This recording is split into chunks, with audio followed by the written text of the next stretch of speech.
Sí, ¿qué podemos rescatar? ¿Qué podés rescatar del video que vimos hace ratito acerca de la relación entre el cerebro y la conducta humana?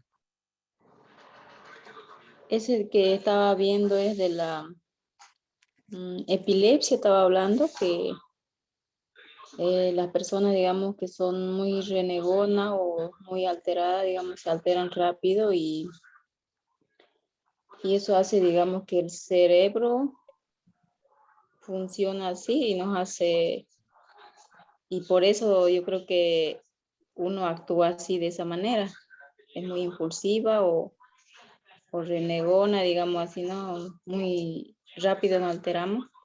Esa es la función que hace el cerebro por nuestra conducta, por eso tenemos esa conducta.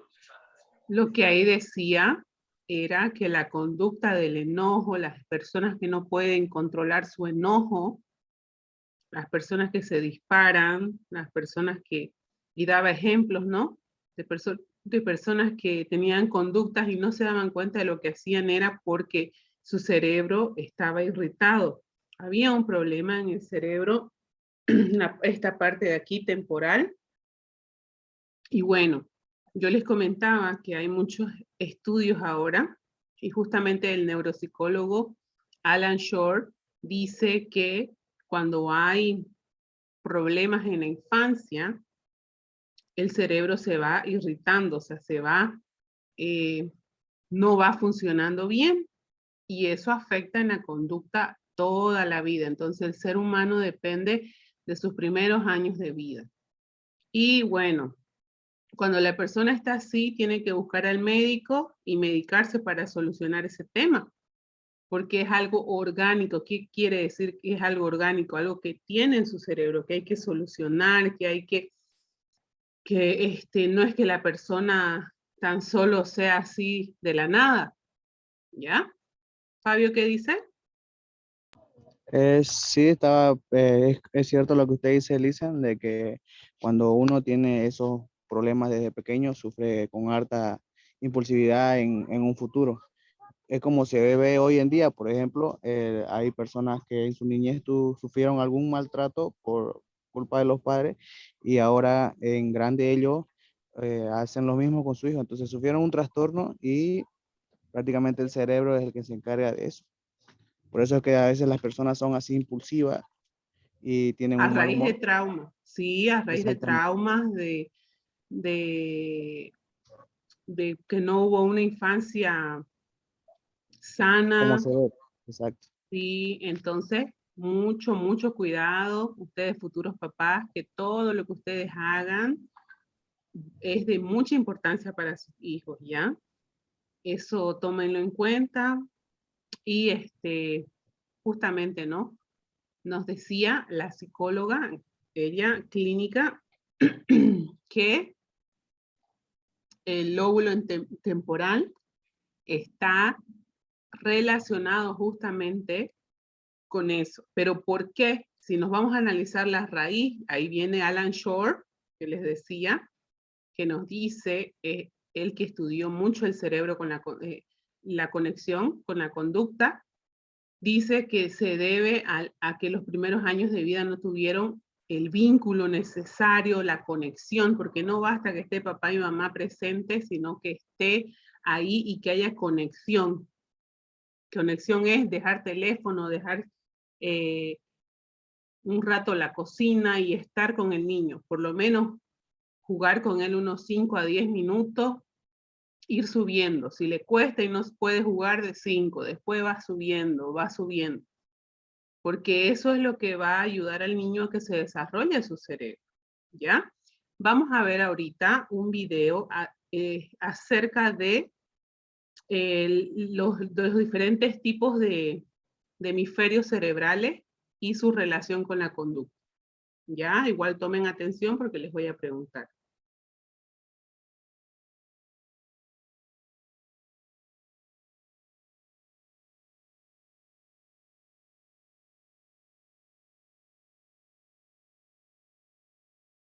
¿Qué onda?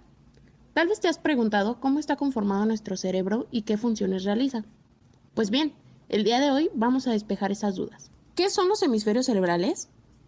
El cerebro está constituido por dos mitades, la mitad derecha, llamada hemisferio derecho, y la mitad izquierda, llamada hemisferio izquierdo. Ambos hemisferios están conectados entre sí por una estructura denominada cuerpo calloso, formado por diferentes fibras nerviosas que recorren todo el cerebro. Gracias a estas fibras, los dos hemisferios están continuamente conectados. Cada hemisferio está especializado en funciones diferentes. De ahí que uno de los aspectos fundamentales en la organización del cerebro lo constituyen las diferencias funcionales que existen entre los dos hemisferios, ya que se ha descubierto que cada uno de ellos está especializado en conductas distintas. ¿Sabías que existe una relación invertida entre los dos hemisferios y nuestro cuerpo? Es decir, el lado derecho de nuestro cerebro controla el lado izquierdo del cuerpo, y el lado izquierdo del cerebro controla el lado derecho del cuerpo. Funciones del hemisferio derecho. La parte derecha está relacionada con la expresión no verbal. Está demostrado que en él se ubica la percepción u orientación espacial, la conducta emocional, que es la facultad para expresar y captar emociones. Facultad para controlar los aspectos no verbales de la comunicación, la intuición, reconocimiento y recuerdo de caras, voces y melodías.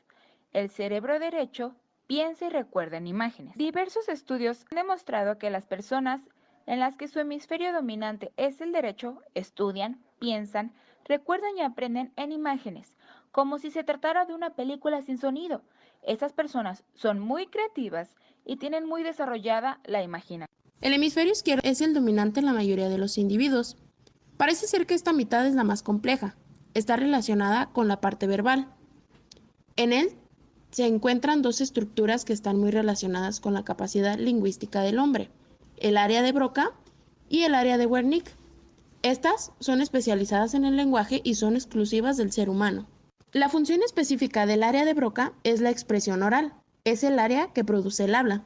Por consiguiente, un daño en esta zona produce afasia, es decir, imposibilita al sujeto hablar y escribir. Además de la función verbal, el hemisferio izquierdo tiene otras funciones como la capacidad de análisis, la capacidad de hacer razonamientos lógicos, abstracciones, resolver problemas numéricos, aprender información teórica y hacer... ¿Existe un hemisferio dominante? El hemisferio que más se ha estudiado ha sido el izquierdo, ya que la mayoría de los estudios apuntan a que se trata del hemisferio dominante. Parece ser que los diestros dominan el hemisferio izquierdo y que en los zurdos el hemisferio derecho. Pero esto no quiere decir que tanto zurdos como diestros no puedan desarrollar mejor el hemisferio no dominante, ya que como se ha dicho anteriormente, ambos están conectados. De hecho, las personas que tienen el cerebro muy desarrollado utilizan simultáneamente los hemisferios.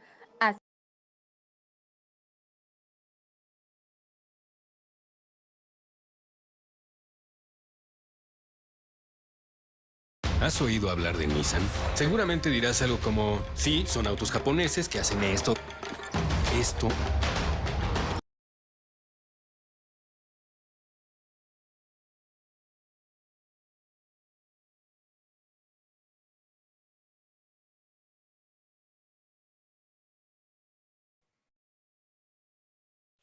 ¿Alguien quiere voluntariamente opinar sobre el video? Perdón, responderme esta pregunta. ¿Qué lado del cuerpo controla el lado derecho del cerebro? El izquierdo.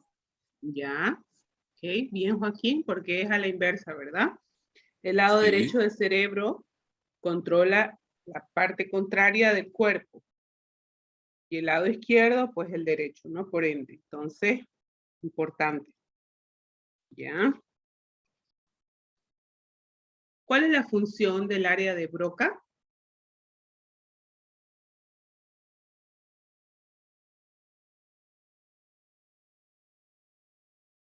¿Alguien se acuerda?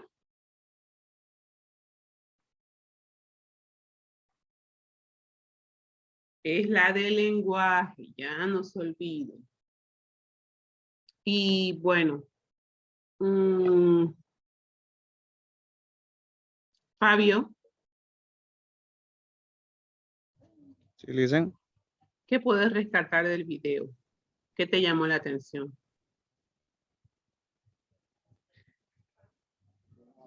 Me llama la atención de que cómo hacemos el funcionamiento de hacemos el funcionamiento de nuestro cerebro en distintos lados.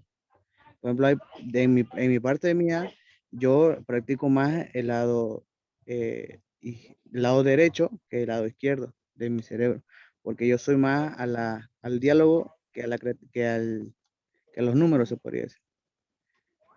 Pero los números y el diálogo están juntos, Fabio, en el izquierdo. Entonces sería lo contrario, la creatividad. ¿Y tú cuál de los dos lados desarrollas más? ¿El derecho o el izquierdo? El de la creatividad sería el derecho, el izquierdo vendría a ser el El número y derecho. el lenguaje. Yo El derecho. desarrollaría más el derecho porque se me es mucho más fácil para mí. Sí, ¿qué Pero te gusta hacer? ¿Qué actividades creativas te gusta hacer? más que todo lo que es la lectura. Me gusta lo que es la lectura.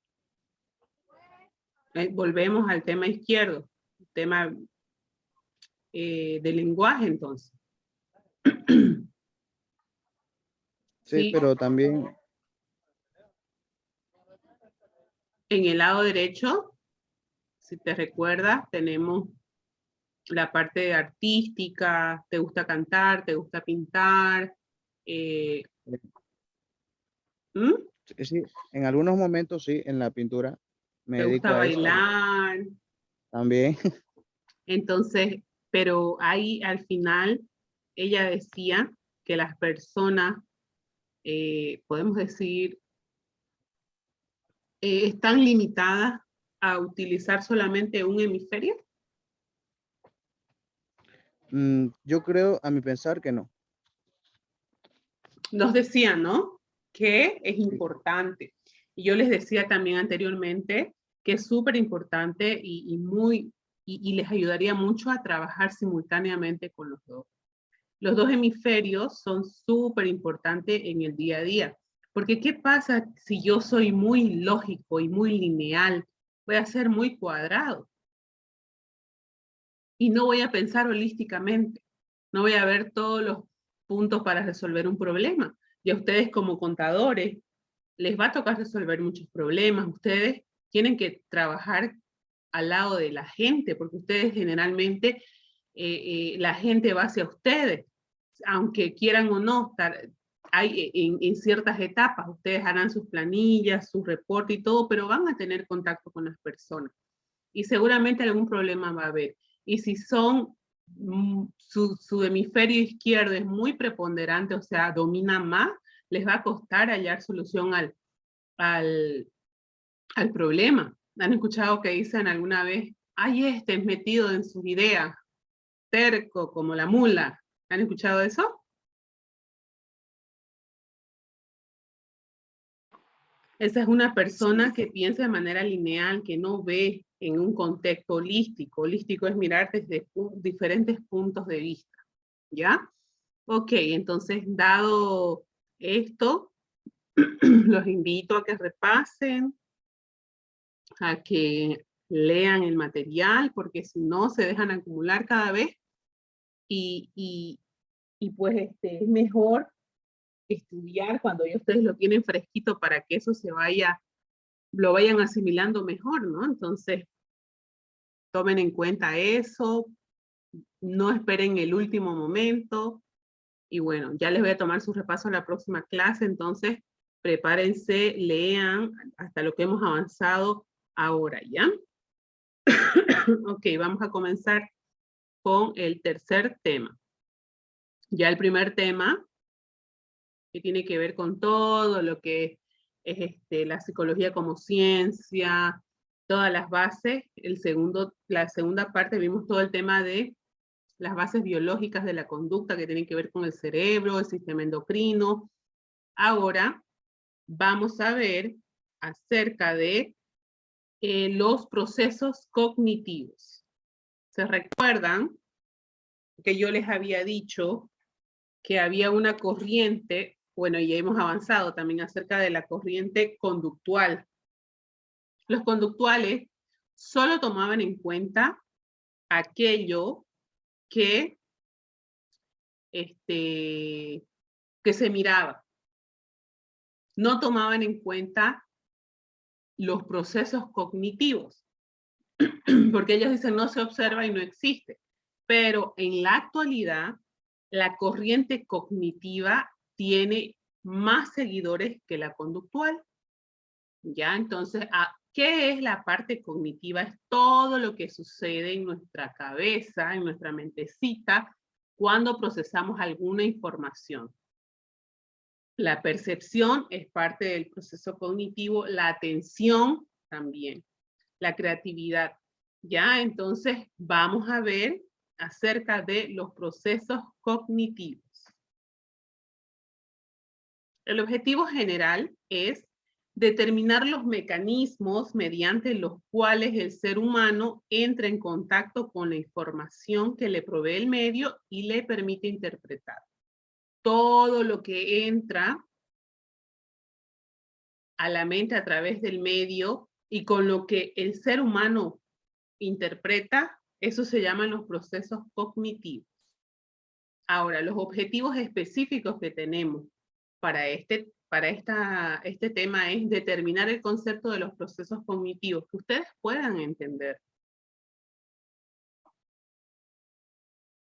Que ustedes puedan entender. Le pregunto a Joaquín, en sus palabras, ¿qué entiende de los procesos cognitivos, hasta lo que hemos hablado ahorita?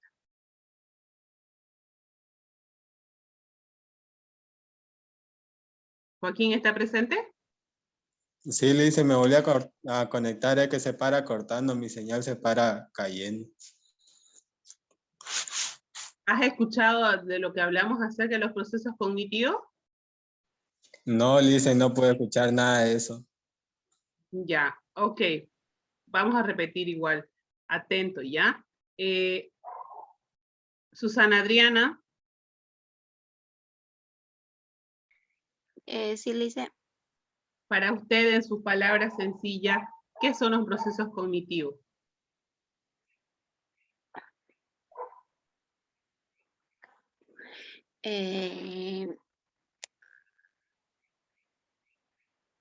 Que esto, digamos, en lo que está en nuestro cerebro nos permite, como dijo, interpretar lo que hacemos o decimos o todo lo que pensamos prácticamente.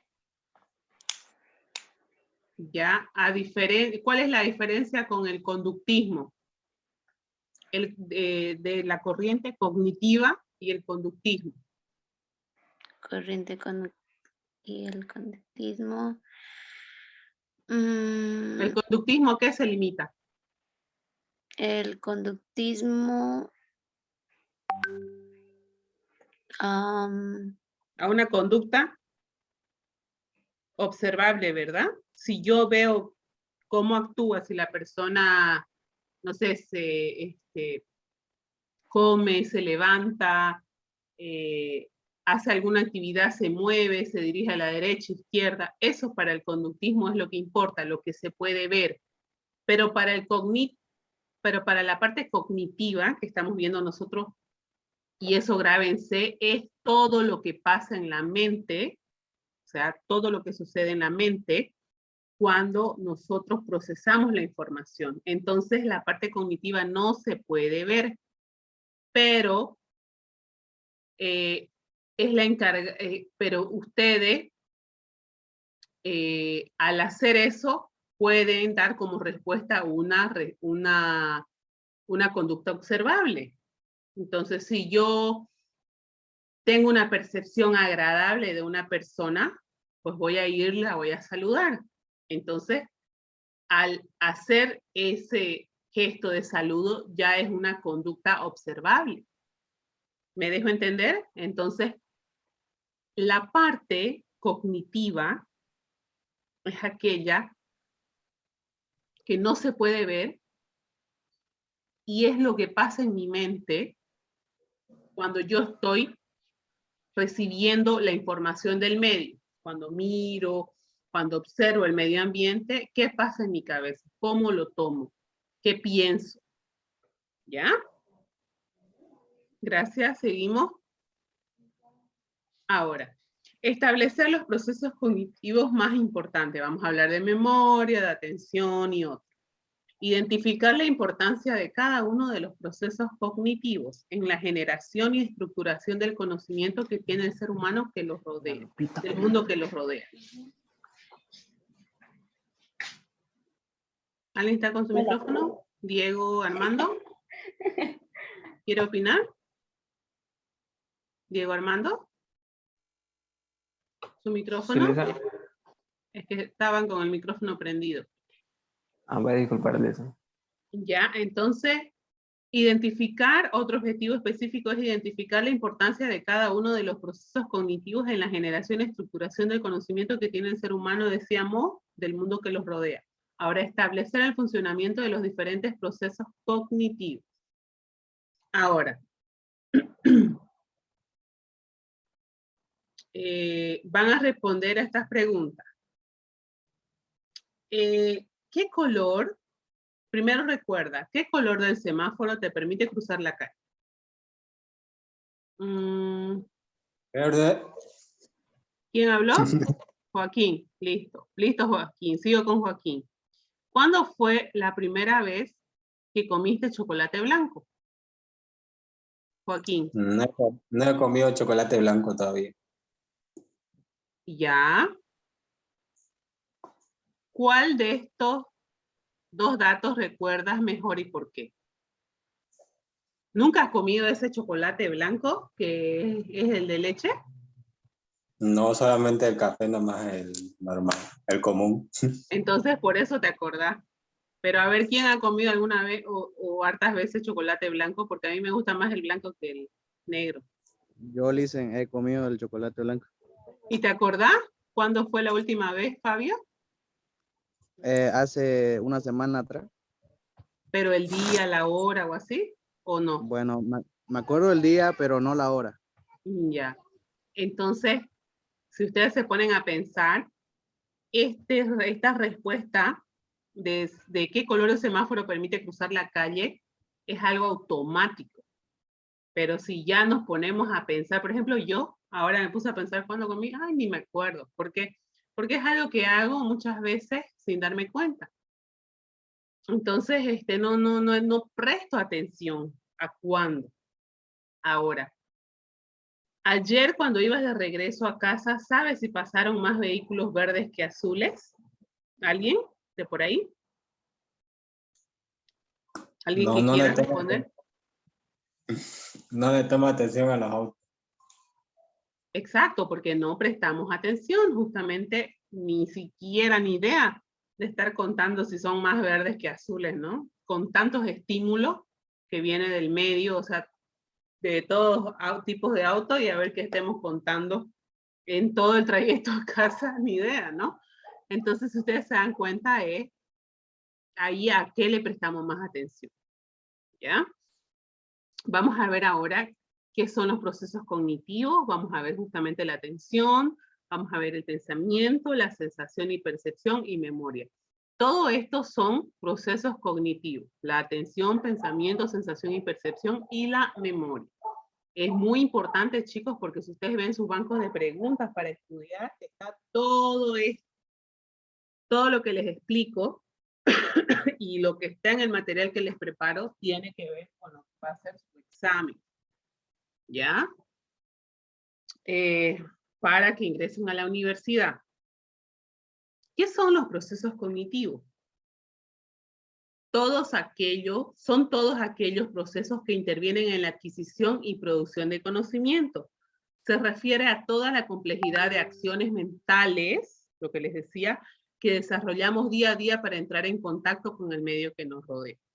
Estos procesos intervienen de forma oculta, porque cuando estamos teniendo una percepción o un concepto, estamos mirando y pensando, podemos estar ahí tranquilos sin demostrar ninguna otra conducta.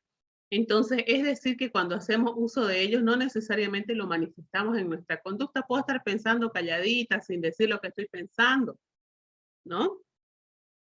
Sin embargo, eso, como les decía, los resultados de su aplicación o utilización sí pueden tener manifestaciones observables. Por ejemplo, cuando alguien pregunta algo, no puede ver si nosotros estamos recordando o inventando la respuesta, pero la aplicación de la memoria, y la memoria viene a ser un proceso cognitivo, sí puede evidenciarse en la respuesta que se emita. Cuando ya yo doy mi respuesta es una conducta observable. Entonces, pero fue a raíz ¿de qué? La pregunta fue a raíz de, o sea, la respuesta fue a raíz de qué? De una operación que yo hice en mi mente, ¿verdad? Ahora, la atención. ¿Qué es la atención? Es la concentración en un foco determinado, es decir, que todos los estímulos que nos rodean, trataremos de recoger información solo de alguno. Cuando me detengo a alguno, no es que estoy ahí, cuando yo me enfoco mi atención en algo. Para ello será necesario maximizar la información de ese estímulo y reducir la de los demás. Pues si yo quiero observar, no sé, con quién está bailando el chico que me gusta en la fiesta, ¿a quién voy a mirar? Pues al chico, ¿no? Mi atención, ¿dónde se va a centrar? En el chico. Y voy a reducir la de los demás, porque lo que me interesa es saber acerca del chico que a mí me gusta, pues, ¿no? Entonces, cuando la atención está activa en un objeto determinado, el objeto determinado vendría a ser aquí el chico, solo la información que se considera importante ingresa y el resto de la información queda reducida. No me interesan los demás, porque estoy centrándome en el chico que me gusta, ¿no? Entonces, así es el tema de la atención. Ahora, la atención que nosotros podamos aplicar a determinados estímulos depende de muchos factores. Entre estos factores se distinguen especialmente dos grupos, los factores objetivos y los factores subjetivos. ¿Ya? Los factores objetivos se refieren a las propiedades físicas de los estímulos, como el color, el contraste, la novedad, la intensidad del estímulo y los cambios súbitos. Estos factores son considerados como objetivos porque afectan a la mayoría de las personas logrando activar su atención, aunque sea por algunos segundos. Si ustedes ven una persona vestida con fosforescente, les va a llamar la atención más, ¿verdad? Si ven una persona, a ver, una Con un persona... extraño, ¿Mm? con un extraño atuendo también, También, correcto. Si o ustedes con ven, algo interesante. claro, entonces llama la atención justamente por el contraste, ¿no? Por la novedad. También si viene alguien, no sé, hubo un tiempo que la gente bueno, viene de esa moda de Brasil, que andaban de chinelas en la calle. ¿Han visto? Harta gente empezó a andar de chinela. Y en algunas fiestas, boliches, dice que no los dejaban entrar de chinela. Entonces, para ellos era como que, pucha, era lo peor. Era como que decían, o sea, que cómo andar de chinela, pero en otro lugar la moda es así. Entonces, novedad, es contraste, es algo diferente, ¿no? Y que pues el foco de la atención de los guardias de seguridad estaba en eso, no los dejaban entrar, ¿no? Imagínense, aparte y ahora ya eso se ve hasta como discriminación, ¿no? La intensidad del estímulo. Cuán fuerte el estímulo está, si hay mucha luz, si hay poca luz, y los cambios súbitos, o sea, los cambios repentinos. Entonces, estos factores objetivos, o sea, que se pueden ver claramente, son considerados, afectan a la mayoría de las personas logrando activar su atención, aunque sea por algunos segundos. El tipo de atención que se podría activar gracias a estos factores es la atención involuntaria. A ver, perdón. Sí.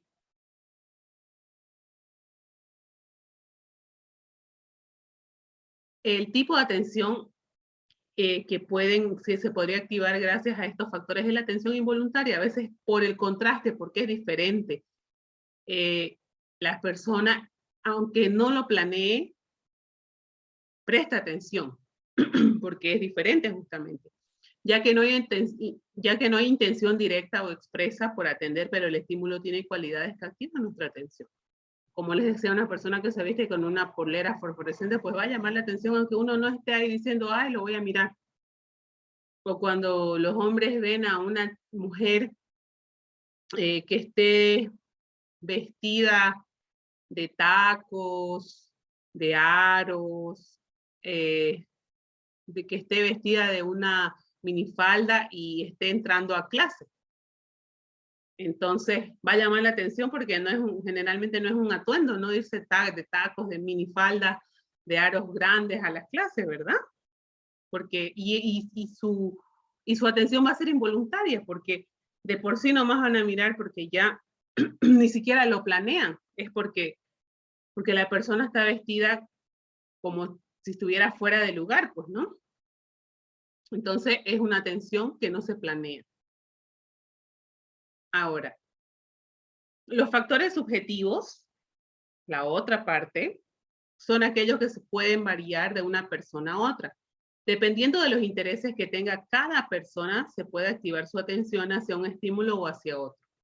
Se reconoce que son dos las variables subjetivas que pudieran activar la atención: la expectativa o la motivación. Estos factores logran activar la atención voluntaria, es decir, que a partir de lo que una persona cree que verá o según el interés que tenga en el estímulo, este activará su atención de forma controlada. Entonces, cuando uno está motivado en ver algo en alguien, pues ahí se produce la atención voluntaria, ¿no? Si yo mi atención está en que mi novio chatea con una chica, pues mi atención va a estar ahí en ver si lo hace, si no. Y a esa va a ser una atención voluntaria porque estoy motivada en descubrir. No es lo bueno, ¿no? Hacer eso porque ya sería falta de confianza, pero pasa. Les pongo este ejemplo que pasa, ¿no? Entonces, ahí ya viene a ser, ¿cuál es la motivación? Descubrir. La atención voluntaria ya vendría a ser porque esta persona quiere descubrir, ¿no? Y voluntariamente lo está haciendo, no es involuntario, ya tiene un objetivo, justamente. Ahora, otras clasificaciones que se hacen con respecto a los tipos de atención mencionan a la atención selectiva, que sería la capacidad de seleccionar voluntariamente un foco de atención y mantener. Es cuando uno decide a qué cosa o aspectos le va a prestar su atención, entonces solo se concentra en eso. Su intensidad en contraste con los demás. Este tipo de atención se relaciona también con la atención sostenida y se refiere a la capacidad de sostener la atención por periodos más prolongados de tiempo. Entonces yo selecciono a qué voy a prestar la atención y mi atención se fija solamente en ello. Ok. Ahora, vamos a ver qué es el pensamiento. Es la información que fue atendida en algún momento y de la que disponemos para realizar varias operaciones mentales. Una operación básica es el pensamiento, que puede definirse como la actividad por la cual podemos manipular la información que disponemos del mundo externo. Es la actividad por la cual podemos manipular la información que disponemos del mundo externo. Cuando pensamos, traemos la conciencia, la información, a la conciencia la información que en algún momento se ha recogido del mundo externo, pero esta información no se mantiene de forma estática. El pensamiento nos permite modificar las representaciones que hemos creado en el mundo externo, uniendo dos eventos diferentes y transformando una figura, creando una escena nueva. Pues yo, todo lo que puedo deducir, puedo pensar a raíz de todo lo que miro y con las ideas que yo tengo dentro de mi cabecita y de ahí formar un criterio. Ese vendría a ser ya el pensamiento, justamente, ¿no? Ahora, estas transformaciones son posibles gracias a que el pensamiento maneja la información desde 3 elementos básicos. La pregunta que le pueden hacer es desde ¿cuáles son los 3 elementos básicos? Y ustedes tienen que responder los conceptos, las preposiciones y las imágenes. ¿Ya? Entonces, importante esto. Ahora, los conceptos. ¿Qué son los conceptos? Son definiciones abstractas. En algunos casos son compartidos con otras personas y en otros casos son conceptos propios, creados en base a las propias experiencias. ¿Qué son los conceptos? Definiciones abstractas. O sea, abstracto quiere decir que no está claro. En algunos casos son compartidos con otras personas y en otros casos son conceptos propios, creados en base a las propias experiencias. Entonces, el concepto que yo tengo, a ver, el concepto que tiene, ¿cuál es el concepto que tiene Fabio acerca de la amistad? Fabio. Sí, dígame, Lisa. ¿Cuál es el concepto que tiene usted? Su concepto acerca de la amistad. La amistad para mí es algo, para mí, subjetivo, porque, o sea, la amistad verdadera no existe, para empezar. Y la amistad es llevarse o contarse o, ¿cómo le podría decir? A ver, Se va a cortar, tratar, vamos a continuar. Mientras va pensando su respuesta, vamos a continuar en el siguiente Zoom, ¿ya? Tienen de ya, descanso 5 minutos, no se olviden, y vamos a seguir con usted, Fabio, con su concepto de amistad. listo, listo.